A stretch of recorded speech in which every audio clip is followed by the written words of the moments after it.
ditemukan tadi malam dan bisa kembali ke Makassar pada hari ini. Ya. Dan tadi sudah dicek kesehatannya, alhamdulillah tidak ada tanda-tanda penganiayaan.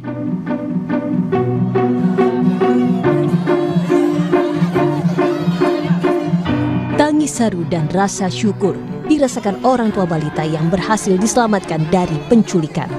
Sang putri akhirnya kembali dikepelukan dalam kondisi selamat setelah sepekan hilang. Korban ditemukan pada Sabtu 8 November 2025 di Kabupaten Merangin, Provinsi Jambi setelah hilang selama sepekan. Hasil pemeriksaan kesehatan, tak ada tanda kekerasan fisik maupun trauma psikologis pada korban.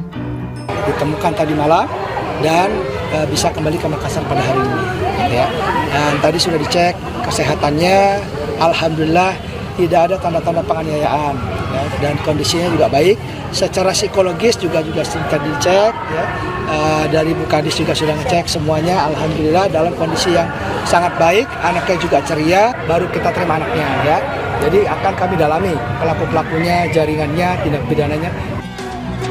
Korban dilaporkan hilang pada 2 November saat menemani sang ayah berolahraga di Taman Pakui Sayang, Kota Makassar, Sulawesi Selatan.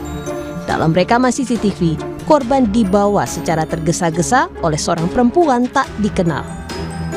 Saat ini, para pelaku penculikan telah ditangkap dan tengah diperiksa di Polrestabes Makassar.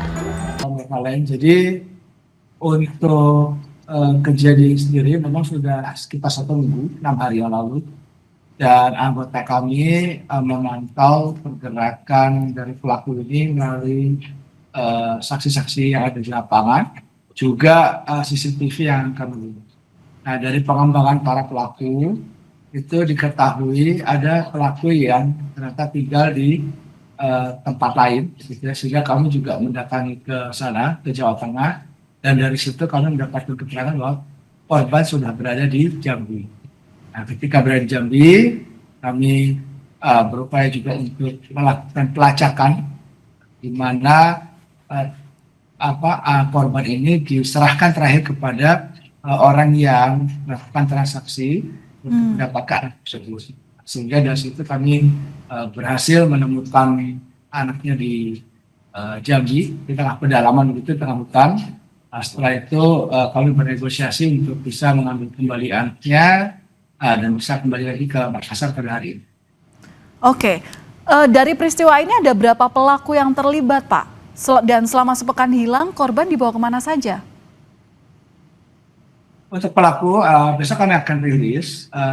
Sampai saat ini kami masih melakukan pemeriksaan. Nah, jadi pemeriksaan itu dilakukan maraton mulai dari beberapa hari lalu.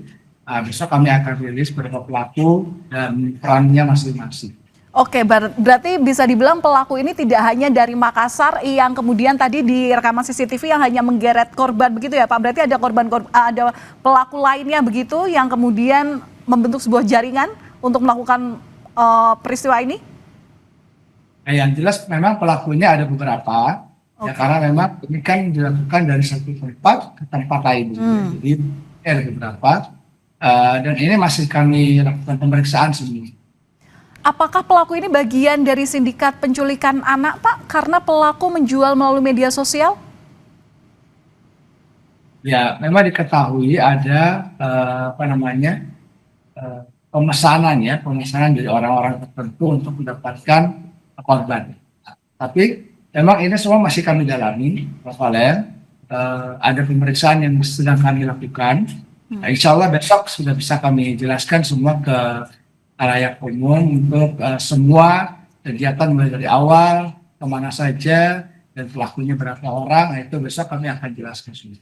Oke, Pak, dari rekaman CCTV ini saat korban diculik ada 2 anak lain. Nah, bisa dikonfirmasi apakah kedua anak itu memiliki hubungan dengan pelaku dan apakah diduga juga merupakan korban penculikan?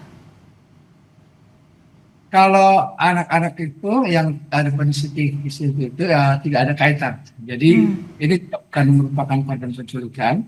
Nah, memang tapi anak-anak itu ada di sana.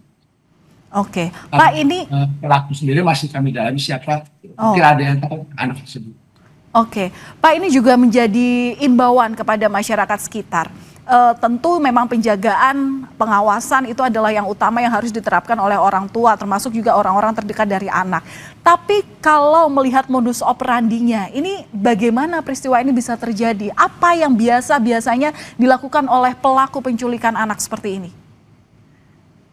Iya, jadi pelaku penculikan anak ini tentu mereka mencari kesempatan untuk mendapatkan targetnya. Ya, jadi ketika ada anak-anak yang sendirian, ya, tidak diawasi oleh orang tuanya, kemudian mungkin ada niat ya dari si pelaku untuk melakukan penculikan, sehingga ini bisa dilakukan kemarin. Nah, kesempatan itu yang harusnya kita antisipasi supaya tidak terjadi kepada anak-anak yang lain. Tetapi terkait dengan modus operandi yang dilakukan oleh si pelaku sendiri, sampai saat ini kami masih membuat rangkaiannya. Kami sedang melakukan pemeriksaan dari tersangka satu dengan tersangka yang lainnya, sehingga nanti kalau sudah lengkap ceritanya kami akan rilis. Oke, kami apresiasi penindakan yang dilakukan oleh Polri sehingga anak bisa kembali ke orang tuanya, ke pangkuan orang tuanya. Tapi kejadian ini, korban balita usia 4 tahun ini adalah korban pertama atau sudah ada korban lainnya juga, Pak? Ya, itu juga yang masih kami dalami dari pelaku ini. Berapa korban yang sudah pernah mereka ambil, gitu ya. Nanti dari hasil pemeriksaan akan kami sampaikan.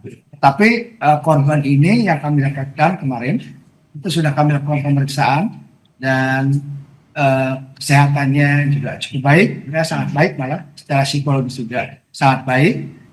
Sudah dilihat oleh dinas terkait. Dan alhamdulillah tadi kembali dengan keadaan